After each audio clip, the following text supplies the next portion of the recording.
Hello అండి, నేను doctor Kranthi, gynaec laparoscopic surgeon and obstetrician.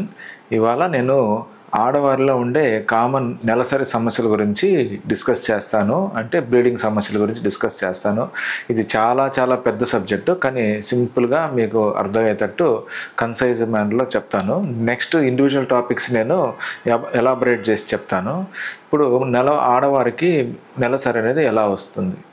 మామూలుగా రెగ్యులర్ సైకిల్స్ అనేది 28 డేస్ సైకిల్స్, ప్రతి 21 రోజులకి డేట్ అనేది వస్తుంటుంది. అది కామన్ అనమాట. ఎప్పుడన్నా 21 రోజుల కన్నా 21 రోజులకు ఒకసారి వస్తుంటే అది అబ్నార్మల్. మామూలుగా వచ్చిన డేట్ ఎన్ని రోజులు వస్తుందంటే 3 to 7 డేస్ వస్తుంటుంది డేటు, అది నార్మల్. ఎప్పుడైనా 7 రోజుల కన్నా మించి ఎక్కువ బ్లీడింగ్ అవుతుంటే అది అబ్నార్మల్, అది నార్మల్ కాదు. సో ఇప్పుడు వచ్చే సమస్యలు ఎలా ఉంటాయో నేను మీకు వివరిస్తాను. ఫస్ట్, వచ్చిన బ్లీడింగ్ ఆగకుండా కంటిన్యూస్గా 7 డేస్ కన్నా ఎక్కువ ఉన్నా అది అబ్నార్మలే. రెండో సమస్య, వచ్చిన బ్లీడింగు ప్రతి 21 డేస్ లోపల వచ్చినా అది అబ్నార్మల్. ఉదాహరణకి 1వ తారీఖు ఈ నెల 1వ తారీఖు డేట్ వచ్చింది అనుకోండి, తిరిగి మళ్ళీ 21 తారీఖు కన్నా ముందే వచ్చినా అది అబ్నార్మలే. ఈ రెండు కాంబినేషన్స్లో వచ్చిన డేట్ ఆగకుండా 7 రోజుల కన్నా ఎక్కువ రోజులు వచ్చి ప్రతి 21 రోజుల లోపల వస్తున్నా అది అబ్నార్మలే. లేదు, రెగ్యులర్ సైకిల్స్ వస్తాయి, ప్రతి నెల కరెక్ట్ నెలసరి వచ్చి మధ్యలో అప్పుడప్పుడు బ్లీడింగ్ వస్తుందంటే అది అబ్నార్మలే. ఇంకా వచ్చిన దాని డేట్ ఎప్పుడు వస్తుందో తెలియదు, ఎప్పుడు ఆగుతో తెలియదు, ఇర్రెగ్యులర్గా సైకిల్గా వస్తున్నా అది అబ్నార్మలే. ఇవన్నీ ఓవర్ బ్లీడింగ్ యొక్క సమస్యలు. దీనికి చాలా కారణాలు ఉంటాయి. ఒకటి క్రానిక్ ఇల్నెస్ అంటారు, ఎప్పటి నుంచో ఉన్న ఇల్నెస్ వల్ల, అది క్రానిక్ ఇల్నెస్ అంటారు. మిగతాది ఇంకోటి కోయాగులేషన్ డిజార్డర్స్ అంటే బ్లీడింగ్ టెండెన్సీస్ అంటారు. బ్లీడింగ్ అంటే మనకు రక్తం గడ్డగట్టే కెపాసిటీ కోల్పోయినప్పుడు ఉన్న వాళ్ళకి ఇలా ఓవర్ బ్లీడింగ్ అవుతుంది. థైరాయిడ్ సమస్య ఉన్న వాళ్ళకి వస్తుంటుంది. కిడ్నీ ప్రాబ్లమ్స్ ఉన్నా, లివర్ ప్రాబ్లమ్స్ ఉన్నా, లేదు యూట్రస్ అనేది గర్భసంచి డెవలప్మెంటల్ డిజార్డర్స్, 2 గర్భసంచులు ఉన్న వాళ్ళకి వచ్చే డెవలప్మెంటల్గానే పుట్టుకతోనే 2 గర్భసంచులు ఉంటాయి, అట్లాంటి వాళ్ళకున్నా కానీ ఇన్ఫెక్షన్ అంటే పెల్విక్ ఇన్ఫ్లమేటరీ డిసీజ్ అంటారు, ఆ ఇన్ఫెక్షన్స్ వల్ల వస్తుంటుంది. లేకపోతే ఎండోమెట్రియోసిస్ అనే డిసీజ్ ఒకటి ఉంటుంది. ఎండోమెట్రియోసిస్ అంటే గర్భసంచి లోపల ఉండాల్సిన ఆ పొర గర్భసంచిలో కాకుండా బయట ఎక్కడన్నా ఉంటుంది, దాన్ని ఎండోమెట్రియోసిస్ అంటారు. వాళ్ళకి ట్యూమర్స్ అంటే ఫైబ్రాయిడ్స్, గర్భసంచిలో గడ్డలు, వాటిని ట్యూమర్స్ అంటారు. అది క్యాన్సర్ ఉండొచ్చు, బినైన్ నార్మల్ ఉండొచ్చు, ఆ ట్యూమర్స్ వల్ల వస్తుంది. గర్భసంచి లోపల పొర పాలిప్స్ అంటారు. ఆ పాలిప్స్ గర్భసంచి లోపల నుంచి ఒక పాలిప్స్ వస్తాయి, అంటే చిన్న గడ్డల్లాగా వచ్చి బయటకు వస్తుంటాయి అనమాట, దాన్ని పాలిప్ అంటారు, అన్నా వస్తాయి.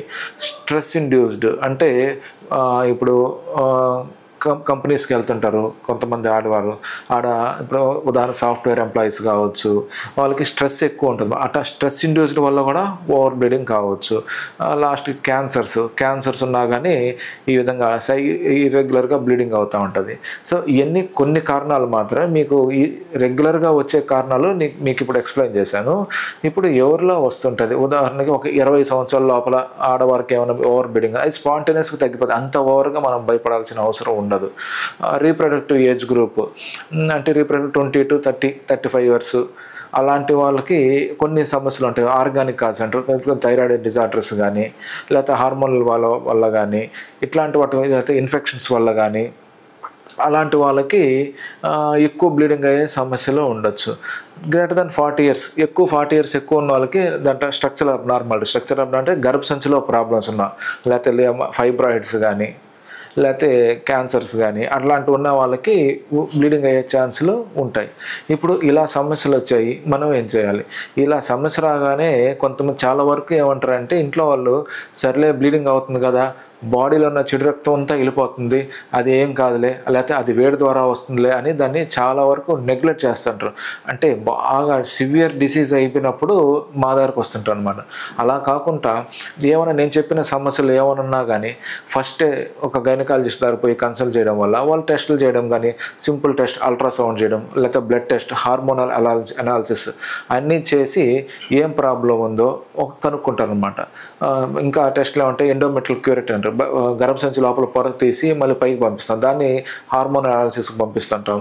సో బయాప్సీకి పంపిస్తుంటాం వాటిని.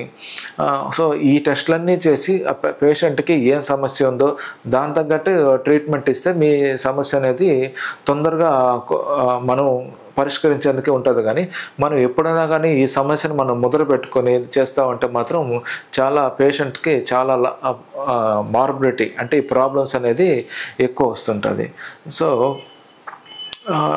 చివరిగా నేను మీకు చెప్పేది ఏంటంటే ఈ సమస్యలు ఉన్న వాళ్ళు ఎర్లీ యాజ్ పాసిబుల్ గైనకాలజిస్ట్ని కన్సల్ట్ అవుతా అంటే మనం ఎవాల్యుయేట్ చేసి మీ సమస్య తగ్గ ట్రీట్మెంట్ మేము ఇస్తాం. ఇంతవరకు రఫ్గా చెప్పాను, ఇది నేను అర్థమైందని అనుకుంటున్నాను. దీని గురించి ఇంకా ఏమైనా ఎలాబొరేటెడ్గా ఇండివిజువల్ డిసీజ్ గురించి ఏమైనా ఎలాబొరేట్ చేయాలన్నా నాకు మెసేజ్ చేయండి, నీకు నెక్స్ట్ ఎక్స్ప్లెయిన్ చేస్తాను.